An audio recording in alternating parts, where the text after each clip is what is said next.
Hello everyone, I am back from my very long break, and the two reasons behind it were that, first of all, I turned 17 2 weeks ago, and also the next week after I got sick and my throat was very sore, so I couldn't really record any videos.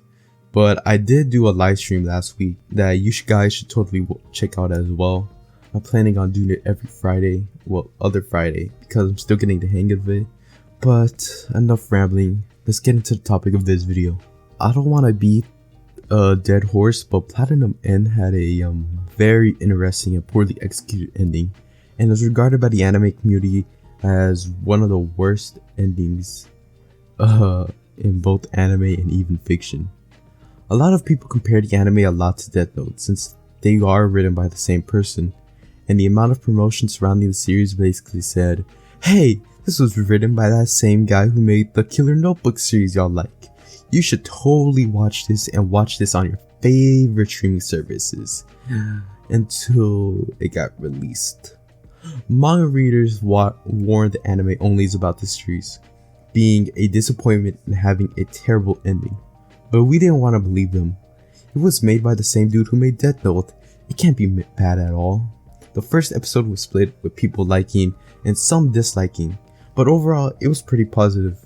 As the episodes aired and the episode count grew, more negative reviews kept coming and people were just having enough of this series, only obligated to watch it due to it being a seasonal and written by the same dude who made Death Note. Once the finale premiered, fans basically lost it and most of the hype surrounding it basically died. I want to dive deep into why people dislike the series by reading reviews about it and my own personal opinion on the series.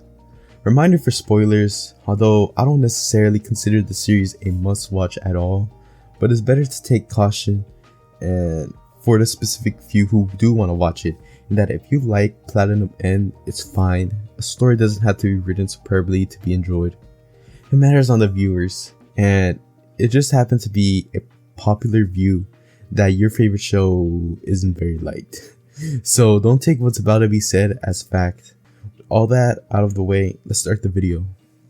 This first review is from Single H on My Anime List, who rated the series a 2, in which they start their review by discussing what production is and how it doesn't matter if a series has bad animation or is even a sequel to an existing series, as long as it's executed correctly, it'll perform well using this claim for Death Note, and how it was able to gain its popularity and why it's still loved by fans.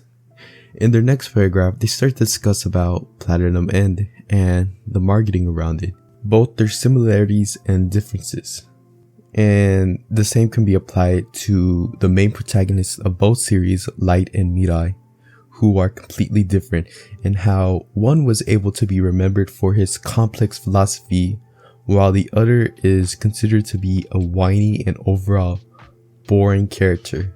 In his next paragraph, they talk about how the ending for a brief moment to discuss on why the ending felt super rushed, and they state that the series was taking an action-oriented kind of series in the beginning, but due to the lack of sales for the series, Oba changed it to be similar to Death Note, which made it worse, to where both the artist and Oba decided to put their philosophy of an edgy emo kid that the whole world is rotten, it's better we all die and all that stuff.